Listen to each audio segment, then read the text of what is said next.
अस्सलामुअलैकुम। मोहम्मद अज़हर सिद्दीक अपने programme political diaries के साथ हाज़िर खिदमत है।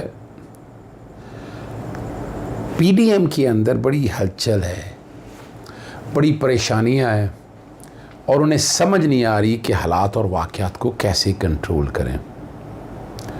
लेकिन एक बात तो बड़ी वाज़ेह है कि इलेक्शन अभी इस साल नहीं होने जा रहे और काफ़ी गहरा ताल्लुक़ है chief of the army staff की एक्सटेंशन या नई अपॉइंटमेंट। आज एक मैं नई बात आपके सामने रखता हूँ। Chief of the army staff की मुद्दत मुलाजमत में 6 माह की एक्सटेंशन हुई थी सुप्रीम कोर्ट के अहकामात के मुताबिक, और वो जजमेंट का वो पोर्शन बैकग्राउंड पे आपके लिए मैं चला रहा हूँ। अगर हम उस पीरियड से जो नोटिफाई हुआ, अब ये बात देखने वाली है कि क्या नोटिफिकेशन एक्सटेंशन का बैकडेट से हुआ या सुप्रीम कोर्ट की दी हुई एक्सटेंशन के बाद हुआ। बाकी बातें नहीं मैं अभी करूंगा, फिर मैं किसी और वक्त करूंगा। इमरान खान साहब ने बड़े आसान तरीके से कुछ बातें सामने रख दी हैं और जो एक बयानिया है स्टेट्समैन का वो बरकरार रखा। मैं आपको स्पेसेस पे होता हूँ, चैनल्स पे होता हूँ, तो एक बात बड़ी मैं वजाहत के साथ करता हूँ कि हमें इदारों पर यकीन रखना है। अदालतें हमारी, पाकिस्तानी फ़ौज हमारी, उसके जितने झेली इदारे हैं वो सब हमारे, नैब हमारा, FIA हमारा, पुलिस हमारी। सिर्फ तरीक़ाकार है इनको मेरिट पे, जो हमारे ख़ास तौर पर इन्वेस्टिगेटिंग एजेंसी है उनको मेरिट पे लाने की बातें हैं। और उम्मीद है कि अगर बस ये नज़र यही आ रहा है कि अगला इलेक्शन पाकिस्तान तहरीके इंसाफ का है, अभी होता है, बाद में होता है, या इलेक्शन ये तमाम सियासी जमातें इलेक्शन खींच के ले जाना चाहती हैं, वो नॉर्मल टाइम पे हुकूमत जो मिल गई है, मुफ्त की हुकूमत मिल गई है, प्लेट में रखी हुकूमत मिल गई है और अभी तक कोई चीज़ें सामने नहीं आई हैं। और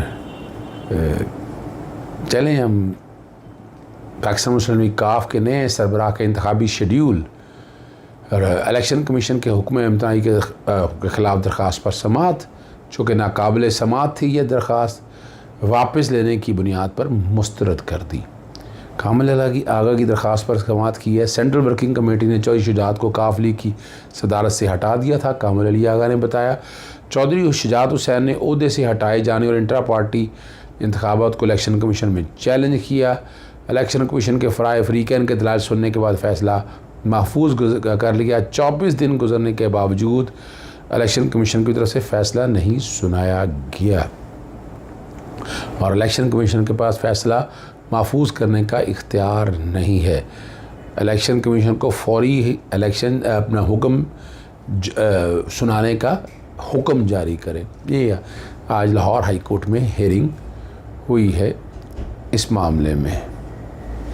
एहतसाब अदालत पंजाब यूनिवर्सिटी के जो वाइस चांसलर हैं और मुजाहिद कामरान गैर कानूनी भर्तियों का रेफरेंस है। पाकिस्तान मुस्लिम लीग नून के करीब हमेशा रहे और अभी भी एक अहम पोस्ट इनकी बेगम साहबा के हवाले से वाइस चांसलर वो आ जाए। मैं न्याज साहब को बड़ा पुराना जानता हूँ। न्याज साहब वाइस चांसलर के तौर पर बहुत काम किए। मैं किसी की जहानत पे नहीं बात करना चाहता, अभी मैं तरीक़ाकार पे बात करना चाहता हूँ। मैं आज भी समझता हूँ कि इस पोस्ट के लिए न्याज अली ज़्यादा मौजू उम्मीदवार हैं, लेकिन आपको पता है कि यहाँ मेरिट के अलावा कोई और कंसिडरेशंस भी हैं और पता नहीं क्या होता है। चलें आज बहरहाल मैं वापस ले चलता हूँ। वाइस चांसलर मुजाहिद कामरान साहब ने बरगत की दरख्वास्तें दायर कर दी हैं। वकला को दलाइल के लिए 21 सितंबर जो कि नायब की नई तरमीम आ चुकी हैं, केस तो ऑटोमेटिकली रहना नहीं, यहाँ से वह निकल जाना है। लाहौर हाई कोर्ट में भी केस की एक समाअत हुई, वो मनी लॉन्ड्रिंग के हवाले से मुनसलाई की इसकी दरख्वास्त है। FIA को नोटिस जारी हो गया। जस्टिस असद जावेद गुराल ने मुनसलाई की दरख्वास्त पर समाअत की है और FIA समेत दीगर को फरीक बनाया गया है। बदनीति की बुनियाद पर मनी लॉन्ड्रिंग का मुकदमा दर्ज किया है। किसी किस्म का कोई गैर कानूनी काम नहीं किया, इख्तियारात से तजावुज़ करके मनी लॉन्ड्रिंग का मुकदमा बनाया है। मुकदमा खारिज करने का हुक्म दिया जाए और हतमी कार्रवाई तक FIA को कार्रवाई से रोका जाए। सिंध हाई कोर्ट में बड़ा एक अहम है, ये 13 कत्ल का मुकदमा। ये सिर्फ मकसद ये है कि आपको पता चल सके क्या हालात और वाक़ जा रहे। पीपल्स पार्टी के रुकन सिंध बुरहान खान चांडी और दीगर की दरख्वास्त ज़मानत पर समाअत हुई और फरवरी में ट्रायल कोर्ट ने एक मुलज़िम की ज़मानत की तौसीक़ की थी। बुरहान चांडियों की ज़मानत वापस ले ली गई। केस से दहशतगर्दी की दफ़ात ख़त्म हो चुकी हैं, तौसीक़ हो चुकी है। और दूसरे मुद्दई वकील ने ना क्या जी, उन्होंने वो जो दहशतगर्दी का मुकदमे में दफ़ात निकली हैं उसको चैलेंज करने का कहा। अक्टूबर 2018 में 6 मुसल्लह मुलज़मान ने गाड़ी रोकी। ठीक है ना जी, सरदार खान नहीं थे वहाँ सरदार खान नहीं थे जी, सरदार खान नहीं थे, वकील मुलज़मान।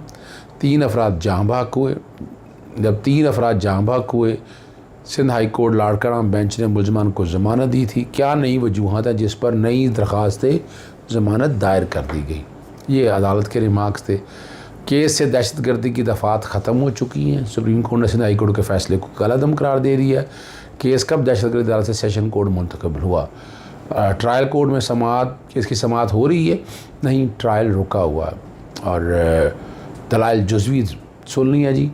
और बाकी जो सरदार खान चांडियों के वकील हैं उनको कहा है जी अपनी आखिरी मोहलत दी और 4 अक्टूबर तक ये समाअत मुलतवी कर दी है। मैं इसलिए बताना चाहता हूँ कि इतने बड़े बड़े संगीन केसेस में भी दहशतगर्दी की दफ़ात जो है ना वो निकाल दी गई। इमरान खान के ऊपर तो वो धमकी देने पे दहशतगर्दी लग गई, वो 506 लगनी थी, बाद में 506 लग तो गई है। सिर्फ मकसद है कि ये मैं 13 कत्ल बता रहा हूँ, इसमें से दहशतगर्दी की दफ़ात निकाल दी गई। नॉर्मल प्रोसीडिंग चल रही है, तो इमरान खान के अगेंस्ट भी यही है। दहशतगर्दी का केस तो चल नहीं सकता, लेकिन पुलिस जो है अपनी मर्ज़ी से मामलात को लेकर चल रही है। इस्लामाबाद हाई कोर्ट में भी अहम केस था। हसीब की बाजियाबी के लिए दायर दरख्वास्त है। इसमें सुबह के लिए चीफ जस्टिस असद मिलान ने बहुत से लोगों को बुलाया है। पहले तो 2 बजे कल के लिए बुलाया था और घर से दरख्वास्त गुजार के बेटे को उठा लिया गया 22 अगस्त को। पुलिस में FIR दर्ज कराने की दरख्वास्त दी मगर कुछ नहीं हुआ। पुलिस ने कहा कि हमारे पास नहीं, एजेंसियों के पास है। लोग जो घर में आए थे वो वर्दी में थे या सिविल कपड़ों में। अदालत का इस्तफसार 15 लोग काली वर्दी में जबकि 6 लोग सादा कपड़ों में थे। ये वालिद जो हैं लापता शहरी के, ये आज दोबारा इस केस की समाअत होगी। प्रोग्राम के आखिरी हिस्से में मैं ANP की तरफ से और मौलाना फजलुर रहमान साहब बैठे हुए हैं। इसराइल को तस्लीम होने की बातें हो रही हैं, सिर्फ सुन लीजिएगा क्या बातें हुई और मौलाना साहब ने क्या है। बंदे को बड़ा सीधा होना चाहिए, डिप्लोमेट तो नहीं होना चाहिए ना। क्या हम इसराइल को तस्लीम करना चाहते हैं? मौलाना फजलुर रहमान उनकी जमातों ने पॉलिसी बदल ली है क्या? ये फ़ैसला आप लोगों ने करना है, सुन लीजिएगा।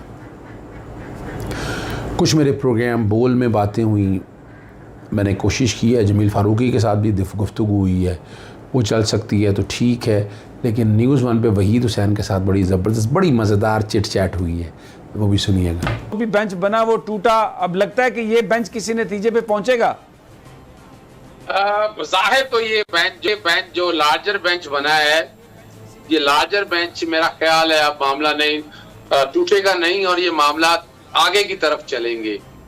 लेकिन जो सवाल है अब मेरा ख्याल है अब हाई कोर्ट को ये अब तय कर देने चाहिए, क्योंकि इनकी जमानत की ये कंडीशन थी कि पासपोर्ट जो है वो अदालत के सामने रहेगा, नंबर 1। नंबर 2 सिर्फ इतना नहीं है एक अमाउंट है और गालबन 7 करोड़ के करीब है, debt was order to be deposited, वो बकायदा कोर्ट के सामने वो भी डिपॉजिट है। लेकिन अब जरा फर्क क्या आ गया, जरा मैं जो बात कहना चाह रहा हूँ, अब वफाकी हुकूमत पे जिन्होंने ECL पे नाम डालना है निकालना है वो तो इनकी अपनी है। अच्छा, उसके आगे दूसरा जो नैब है जिसने आगे डिफेंड करना है वो भी इनका अपना इदारा हो गया। चेयरमैन जो इन्होंने लगाया है इस वक्त जो चेयरमैन नैब है वो आफ्ताब सुल्तान साहब है। आई लॉट ऑफ रिगार्ड, मैं जो कि पुराना उन्हें जानता हूँ, लेकिन वो शरीफ खानदान के बहुत करीब रहे हैं। और किसने लगाया है? पता है वो चाचू ने। यही से आप अंदाजा लगा। अच्छा, साथ मुशावरत किससे की है? राजा रियाज से। राजा रियाज कौन है? जिसने अभी अपोजिशन लीडर है कहने को, और जिसने कल जाके ना वो ज्वाइन करनी है पाकिस्तान मुस्लिम लीग नून। और राजा रियाज इतनी बड़ी इस्तीफे सिर्फ अब तक मंजूर हुए हैं 11, बाकी तो सारे बैठे हुए हैं वहां पर। और मैंने वो मामला लिखे हैं, हाई कोर्ट ने भी कहा, वो इन्होंने एक मुझे वैसे एक ऑर्डर बना के भेज दिया कि जनाब अपोजिशन लीडर बिल्कुल कानून के मुताबिक हुआ। अभी तक वो स्पीकर वो ऑर्डर मुझे प्रोवाइड नहीं कर सके। मैं सिर्फ आप लोगों के सामने बताना चाह रहा हूं कि इतना, यानी पाकिस्तान में जिस तरह की सियासत इस वक्त हो रही है समी साहब, के बेतौकीरी होगी अपोजिशन लीडर की भी और लीडर ऑफ द हाउस भी। लीडर ऑफ द हाउस कौन है? जो मुल्जिम आपके सामने है और बाकायदा फेस कर रहा है। अब होगा क्या? यहाँ अदालत ने जो मामला देखना है वो तो अपनी जगह है। यहाँ अटॉर्नी जनरल दफ्तर आकर कहेगा जनाब हमें तो कोई एतराज नहीं है, ऐसा कोई मसला नहीं है, इनका नाम अगर ECL में भी है हमने निकाल दिया है तो इनको जाने की इजाजत दीजिए। ये आप नोट कर लीजिएगा। नैब भी नैब क्या कहेगा?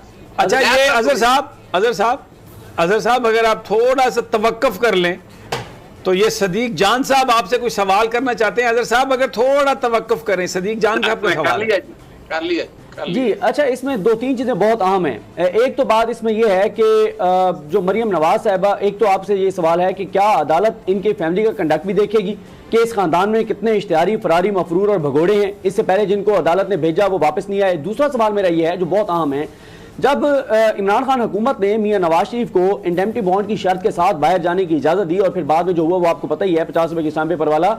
लेकिन फिर इस्लामाबाद हाई कोर्ट ने 7 मरतबा सवाल उठाया इमरान खान हुकूमत के सामने कि आपने कैसे हमारी इजाजत के बगैर उनको भेजने दिया, उनकी अपीलें तो हमारे पास पेंडिंग थी, आप कौन होते हैं उनका नाम ECL से निकालने वाले। एक तो मेरा सवाल यह है कि क्या इनका जो पासपोर्ट वापसी का मामला है तो इस्लामाबाद हाई कोर्ट में अगर कोई चला जाता है और उनको बताता है कि आपके पास जो अपीलें पेंडिंग हैं, जो सजायाफ्ता मुजरमा हैं जिनको आपने जमानत पर रिहा किया है, उनका नाम ECL से निकाला जा रहा है और पासपोर्ट वापस किया जा रहा है, एक तो ये चीज बताएं।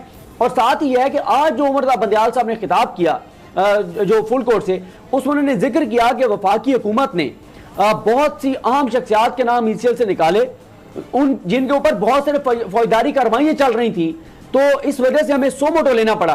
तो अभी तक वो लिस्ट भी खैर सामने नहीं आई कि किन किन का नाम लिखा है, वो निकाला उन्होंने ECL से, वो इन्होंने छुपाई हुई है। तो इन जरा मामलात पे बताएं कि क्या इस्लामाबाद हाई कोर्ट की इजाजत के बगैर वो बाहर जा पाएंगी, और अगर चली जाती हैं तो फिर क्या होगा? बहुत जबरदस्त सदीक जान साहब, एक मैं जो भी गुजारिश करने लगा था ना, मैं अब चूंकि फुल बेंच आ गया है, लाहौर हाई कोर्ट जो नवाज शरीफ का केस है ना, जो नवंबर 2019 में 4 हफ्ते की इजाजत मिली थी, जो इस वक्त के मुल्क के वजीर आजम है, उन्होंने एक छोटी दी थी। छोटी क्या दी थी? 50 रुपए के स्टैम्प पेपर के ऊपर, वो भी साथ लगा ले। और जो आप कंडक्ट वाली बात करें, मैं उसके साथ जोड़ रहा हूं। वो कैसे जोड़ रहा हूं मैं कि अभी तक जितने भी लोग हैं, आपने बड़ी जबरदस्त बात कह दी, उसको दोहराना नहीं चाहता, कि इनमें से जो बंदा बाहर गया वो वापस नहीं आया, वो जाके वहीं बैठ गया है और वहां बड़े आराम से एंजॉय कर रहा है। हालांकि आप याद रखिएगा, इश्तिहारी को जो पनाह देता है ना, वो भी मुजरिम है। आपके मुल्क का वजीर आजम जो है वो एक इश्तिहारी से मिल जाता है और उससे मुलाकातें करता है बाकायदा, और मुलाकातें करते हुए ये नहीं था कि उसको गिरफ्तार करके साथ ले, जिम्मेदारी है उसकी एक मुल्क के वजीर आजम के तौर पर, उसको पकड़ते साथों लेके आ जाते। लेकिन यहाँ 2 बड़ी अहम बातें हैं। एक तो नैब कवानीन जो है ना आपके सामने, इन्होंने रेफरेंसेस सारे वापस भिजवाना शुरू कर दिए हैं।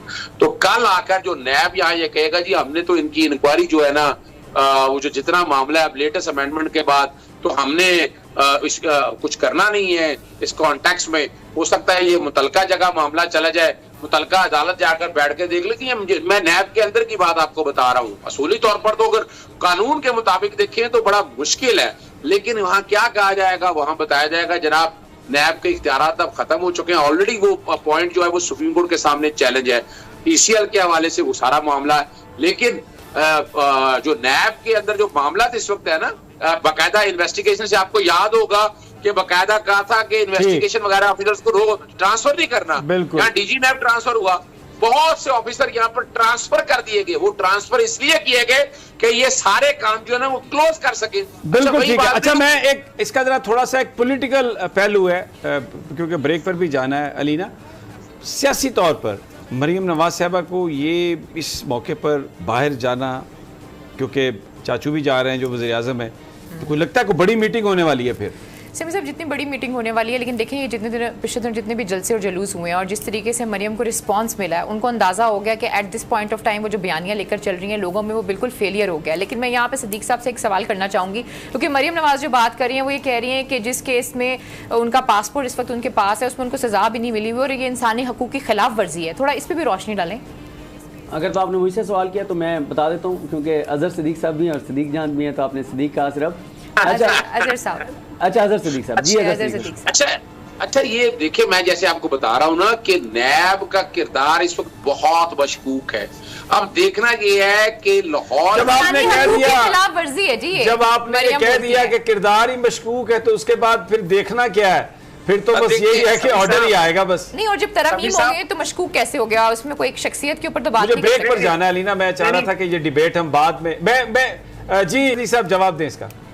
देखिए मैंने जो बात बतानी है, जो हमें नजर आ रहा है, जो हम देख रहे हैं, जो चीजें हम देख रहे हैं कि नैब, देखिए ना, जहां आके सरकार ने पेश होना है, सरकार अटॉर्नी जनरल दफ्तर इनके घर का है, तो आपने देख ही लिया, आपने मुझे कहने की जरूरत नहीं है।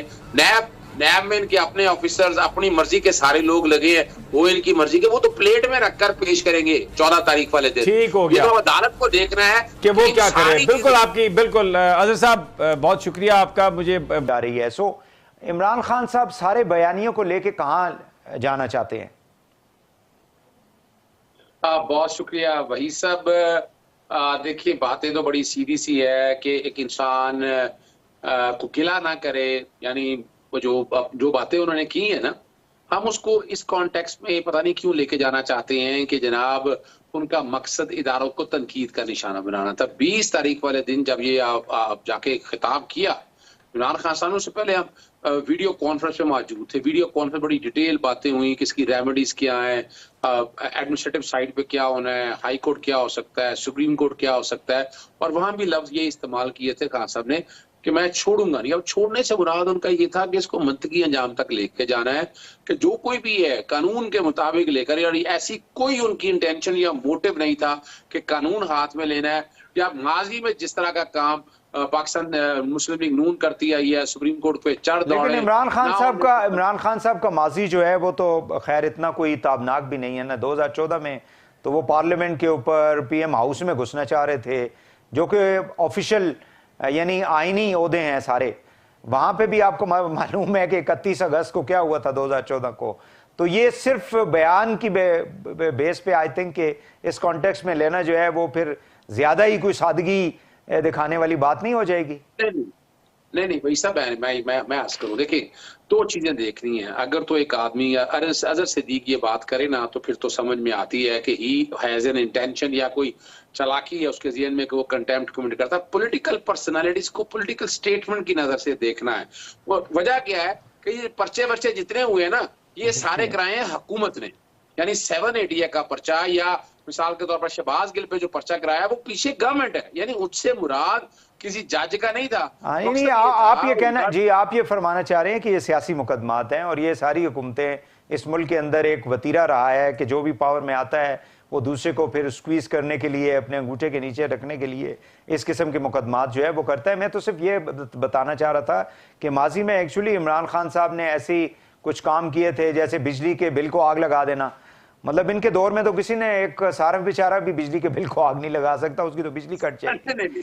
नहीं, मैं ये तो फैक्ट्स है ना, ये फैक्ट्स नहीं है। नहीं भाई साहब, बिल्कुल फैक्ट्स है, मैं ये बात नहीं करना चाह रहा। मैं ये कहना चाह रहा हूं कि क्या सिविल नाफरमानी की कोई तहरीक शुरू कर दी, क्या उन्होंने लोगों को कहा कि बिल देना बंद कर दें? ऐसा नहीं है।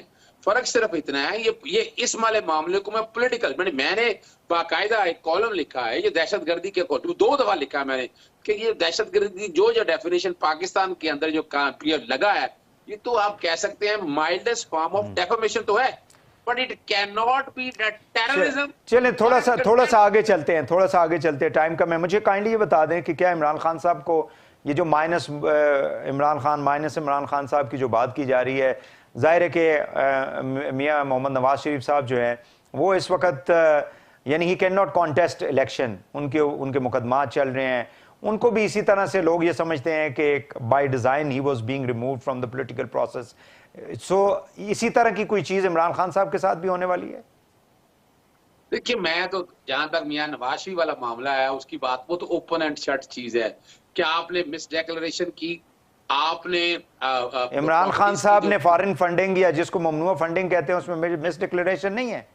मैं वही अर्ज कर देता हूँ कि वहां नवाज शरीफ साहब ने अपने बेटे के हवाले से एक तो क्या किया, जो कंपनीज थी उन कंपनीज में मनी लॉन्ड्रिंग हुई, और उन कंपनीज को छुपाने के लिए कि अपना बेटे का अकामा, इसलिए देखें जब तक आप अकामा नहीं है आप रेजिडेंट नहीं हो सकते, और अकामे के लिए आपको तनख्वाहदार होना जरूरी है।